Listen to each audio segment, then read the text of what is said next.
Hi friends, extremely happy to connect and talk to you on various topics to do with contemporary politics, be it in Tamil Nadu or rest of the country.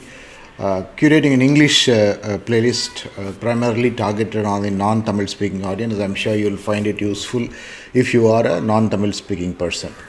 The first topic I'm taking up is doing a quick analysis about Annamalai, the political phenomenon in Tamil Nadu, the former IPS officer who's in charge of the Tamil Nadu state unit of the Bharatiya Janata Party.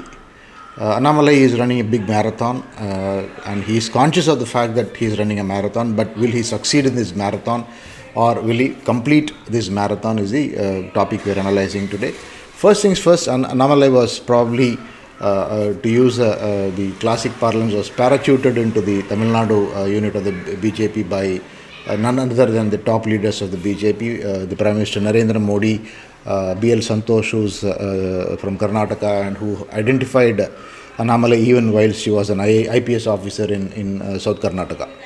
And Annamalai also was attracted to the principles of the BJP as well as the inspirational leadership of Narendra Modi, and he decided to join the BJP. There's also a story that goes that earlier when actor Rajinikanth was wanting to form a political party, Annamalai was very, very keen on joining him as joining Rajinikanth in the party, but subsequently Rajinikanth's political party was a non-starter, so Annamalai decided to join the BJP. That's one. Second thing is Annamalai comes into Tamil Nadu with a very, very different legacy from a normal politician of Tamil Nadu. Normal politician of Tamil Nadu comes with a legacy of being in one of the Dravidian parties, because other than DMK and ADMK, probably the national parties never had a big growth in the state. I mean, the Congress historically has always been dependent on either of the Dravidian parties to grow here, and even now Congress is at the mercy of the DMK.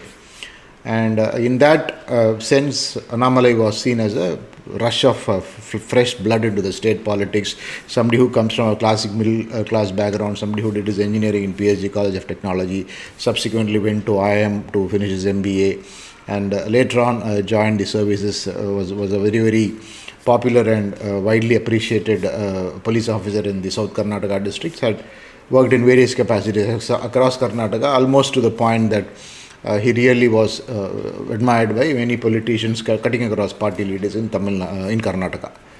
Now, from there he came into Tamil Nadu, and from the day he came into the Tamil Nadu politics, he has faced very, very stiff opposition in terms of a narrative being created against him by the Dravidian parties and also the media here. That is the most important thing, because one should understand that media here in Tamil Nadu is fully controlled by a DMK. I mean, it's a known fact that even the editorial rooms of the regional media, the Tamil broadcast media or the Tamil print media are very fairly strongly or indirectly controlled by the Tamil media. So to that extent, a lot of poke on Annamalai's leadership, a lot of poke on Annamalai's background, a lot of poke on how Annamalai can never be a starter here in politics and things like that. But despite that, with all credit to the charisma of Annamalai, he did attract a lot of youngsters into the party, which was reflected in the vote share which came in the 2024 Lok Sabha polls. The 2024 Lok Sabha polls were fought by the DMK, ADMK and BJP. The ADMK, which had allied with the BJP until then, had decided to part ways thanks to Mr. Edappadi Palaniswamy, the General Secretary of the ADMK, feeling that moving away from the BJP will fetch him more minority votes. The Muslim vote bank, which has been traditionally with the DMK, hence EPS decided that he will split away from the BJP, and once they split away from the BJP, their tirade against the centre and the state, the central leadership led by Narendra Modi and the state leadership led by Annamalai also increased in a very, very big way. So in that sense, right from the beginning, it can be said that Annamalai has been on a very, very unfriendly territory in terms of the media landscape and the political landscape. And the DMK, the famed DMK IT wing systematically has carried attacks almost even bordering on very, very personal and private attacks on Annamalai's family and things like that. But despite that, one should say that Annamalai really did probably carry the party well. He went across the state with his Enman Yenmakkal Yatra, covering the length and breadth of the state, and also thanks to his efforts, probably a lot of sheen was taken away from the narrative which was created by the DMK, that the anti-Modi narrative has been very, very strong in the state, very historically, even ever since Sri Narendra Modi became the Prime Minister nationally, that is 2014 until now, 2024. DMK has always made it a point that anti-Modi narrative will be their biggest campaign point as far as the national politics is concerned, primarily the polls to the Lok Sabha are concerned. That is how they fought the past two Lok Sabha polls, and they have in fact won these two Lok Sabha polls in a very, very big way, probably because the people here also feel that the Dravidian parties are probably more deserving here than the national party like the BJP. The Congress, as I already told you, Congress has traditionally been a towing second line or probably tail holding of DMK for a very, very long time now. And Congress has got a traditional vote share, and that vote share is what makes them a part of the DMK alliance. And DMK has always been winning elections based on alliance arithmetic. Now, cutting back to Mr. Annamalai and also formed a reasonably a good political front in the Lok Sabha polls. He could get the support of the Patali Makkal Kachi and other smaller parties, and all these parties put together in the Lok Sabha polls could probably have a considerable vote share. They had about 12 to 15% vote share. The BJP itself is getting about I think 11-12%, and the other parties together bringing in about 3 to 4%. So roughly 16%, which is fairly significant for BJP as a front. The interesting perspective here is the ADMK also lost a big amount of vote share in the Lok Sabha polls. Their justification being that they really didn't find the Lok Sabha polls very serious to put up a good fight. But the fact remains that the ADMK has probably lost its sheen now. They did fairly well in the assembly polls in 2021, and I think they won 66 seats after 234 seats, putting up a decent opposition to the ruling DMK front.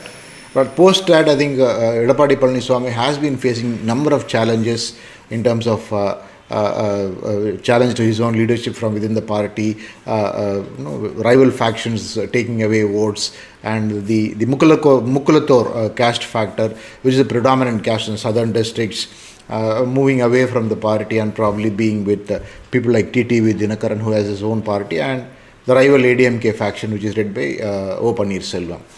Okay, this is the background, and subsequently, because of a weakening ADMK also, maybe we can say that Annamalai and BJP were able to make some amount of gains in the Lok Sabha polls.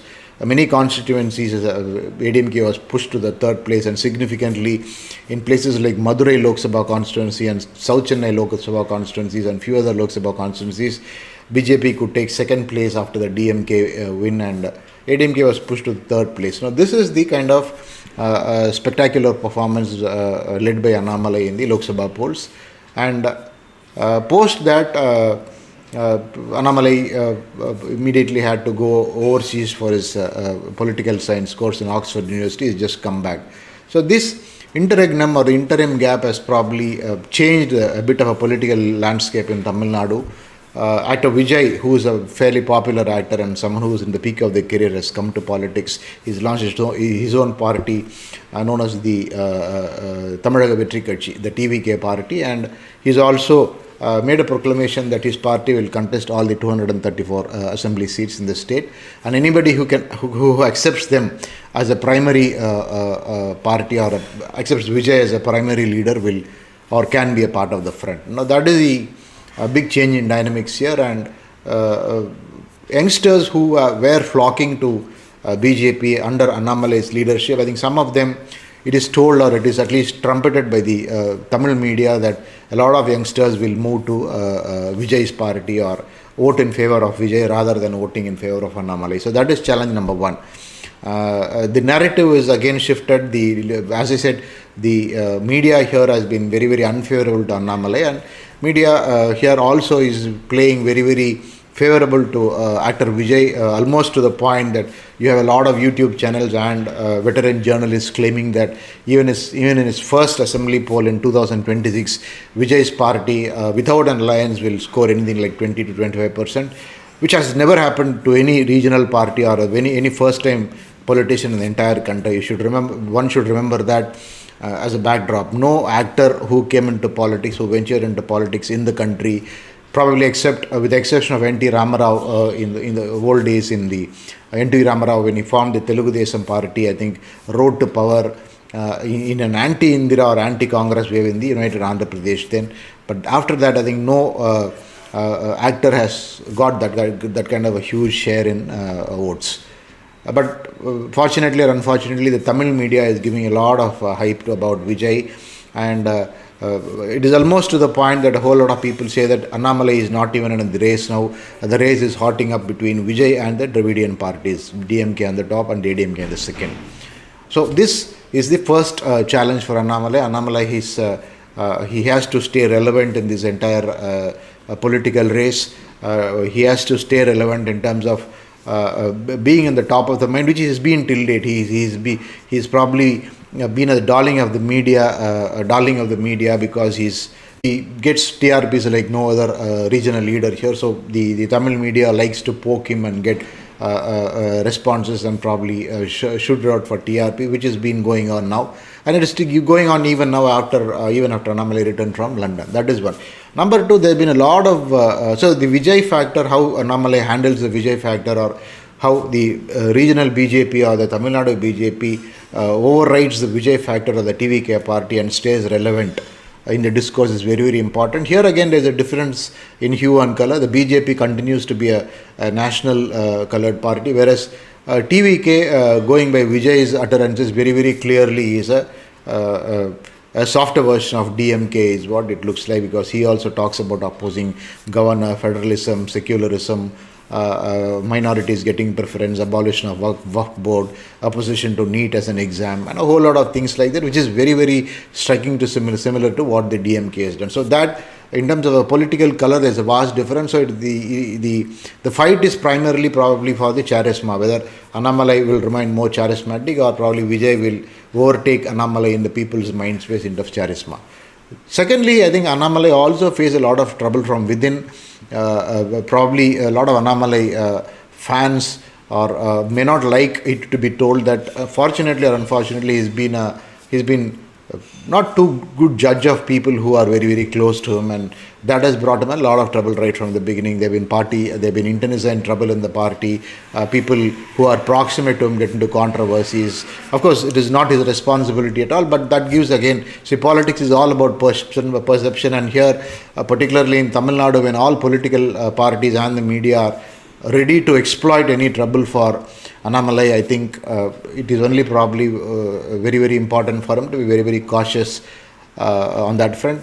I would put it in a more appropriate way, in the sense that as a former cop, as a former IPS officer, the general question anyone asks is, how can a former IPS officer, who supposedly would be a very discreet and a very, very professional person, how can be such a person be a wrong judge of people who are very, very proximate to him? And how is that anybody who gains proximity to him, or who is probably seen as second in line to him, always ridden with controversies in one form or other?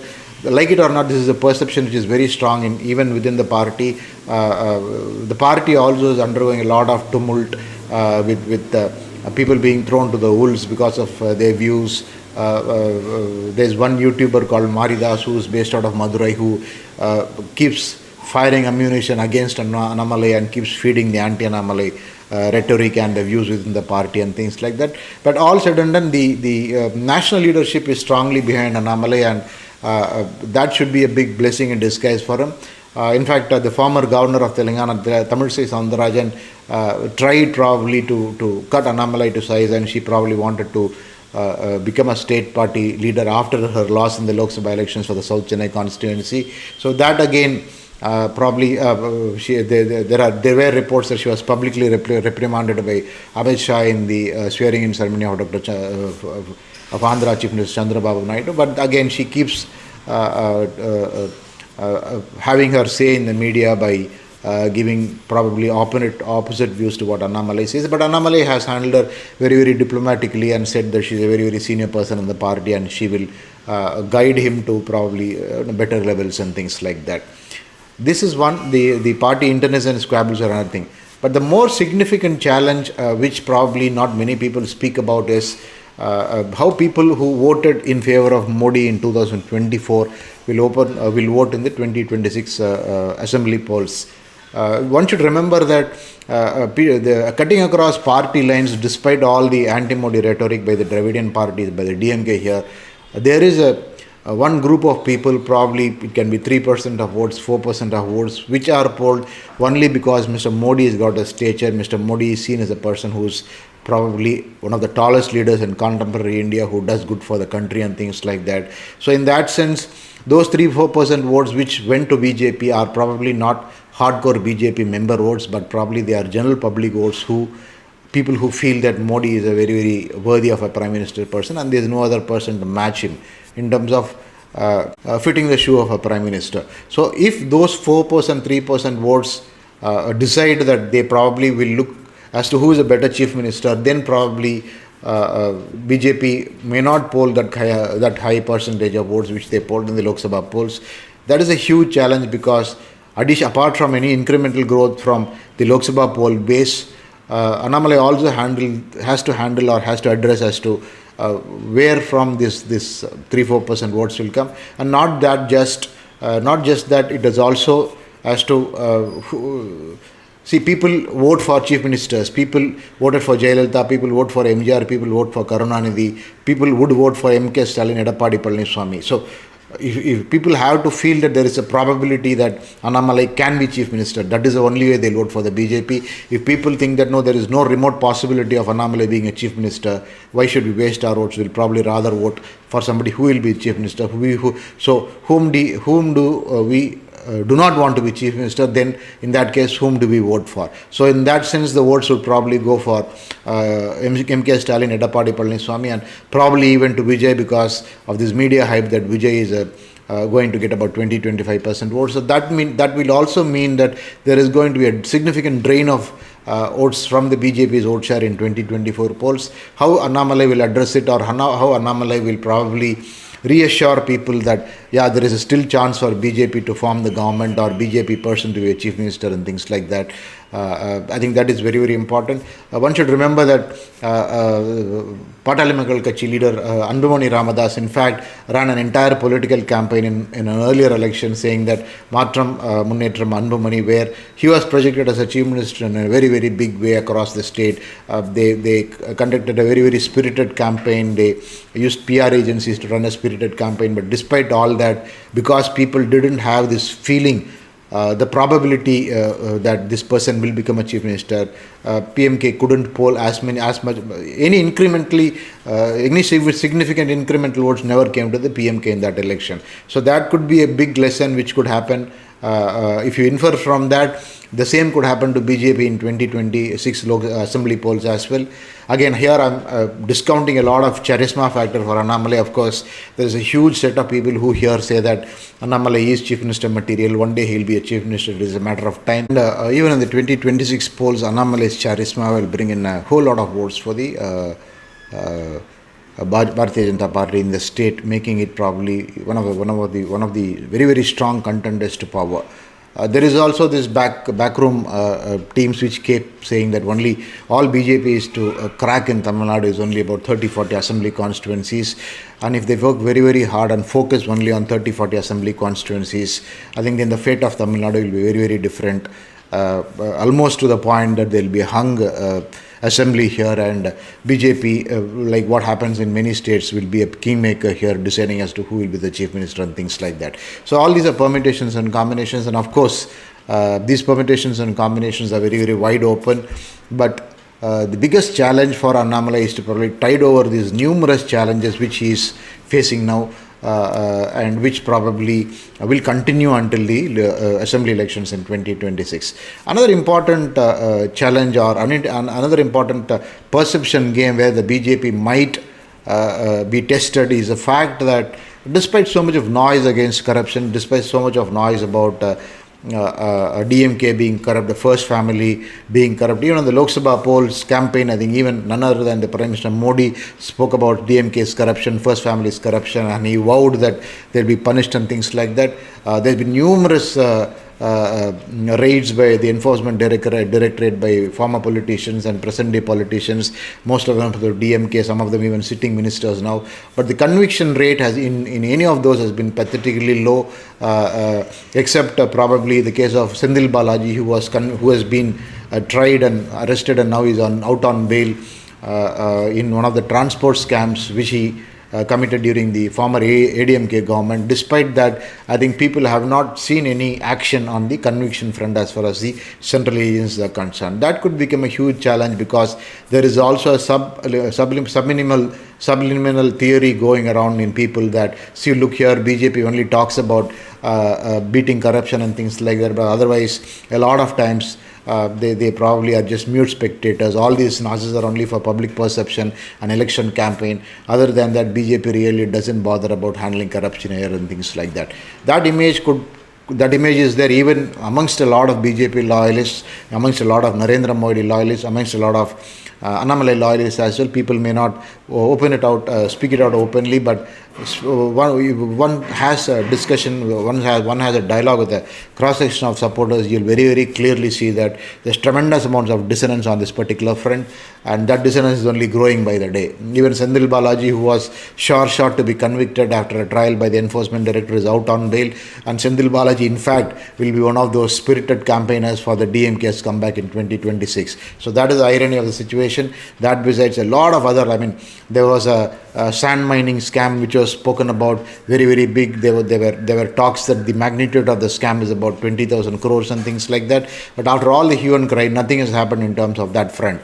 Particularly after Narendra Modi came back to power the third time with a reduced majority or a mandate, I think there has not been much of movement on that. And more than that, DMK continues to have two phases. One phase, they keep fighting Annamalai, they keep firing innuendos at Annamalai. On the other hand, as far as Delhi is concerned, they're very proximate to Narendra Modi, almost to the extent that whenever leaders from the DMK travel to Delhi, they get instant appointments with Prime Minister Narendra Modi. Yes, these could be courtesies and things like that, but one has to remember that politics is all about perception, and in a state like Tamil Nadu, perceptions like this plays a very, very role, almost to the point that come elections, most of the other parties like the ADMK and Seeman's Naam Tamizhar Katchi will start using this against the state BJP to say that the BJP and DMK are in a maiden relationship or in a secret relationship. So that is another challenge, because Annamalai himself was very, very instrumental in making a lot of hue and cry and bringing out what was called the DMK files, which was a big dossier of corruption charges against all the DMK top leaders. But after that, nothing much happened. It probably, that issue has died a natural death. So these are very, very multifarious issues which Annamalai faces. But yes, his charisma still rides high. His 3 months absence from the state politics has been completely compensated by his comeback and probably being on the field in just about a week or so. So that leadership capacity is there in him, that leadership depth is there in him. There's absolutely no doubt about it. One cannot discount it, and one cannot also discount the fact that he'll probably quickly get to the pulse of the people and build a very, very strong narrative which could draw in more and more votes for the BJP in 2026. But how much that can be, how much will that surmount all the challenges the party faces, he individually faces, are all that to be seen. Yes, in case he really manages to crosses that 15% threshold which they did in the assembly elections, and probably if he can reach a 20% mark, that would be a humongous achievement for the BJP. There is absolutely no doubt about it.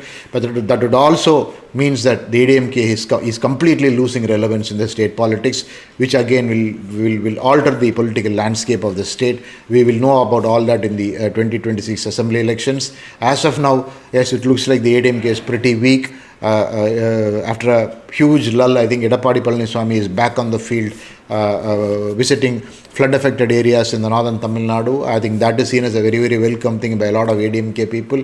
Annamalai also is back with the bang in the field, conducting political campaigns, meetings, meeting people for flood relief. He's asked the BJP people to be on the forefront of flood relief and etc. And he probably for sure is coming back strong. But how strong will that be, and whether that will be good enough to make a huge dent in the Tamil Nadu voting landscape, we'll have to see. Let us see how it does. We wish well for him, and we also wish well for all other political parties here. It was wonderful sharing this perspective with you, and if you found it very, very interesting, you probably can share it with your friends and in other WhatsApp groups or wherever you feel it appropriate.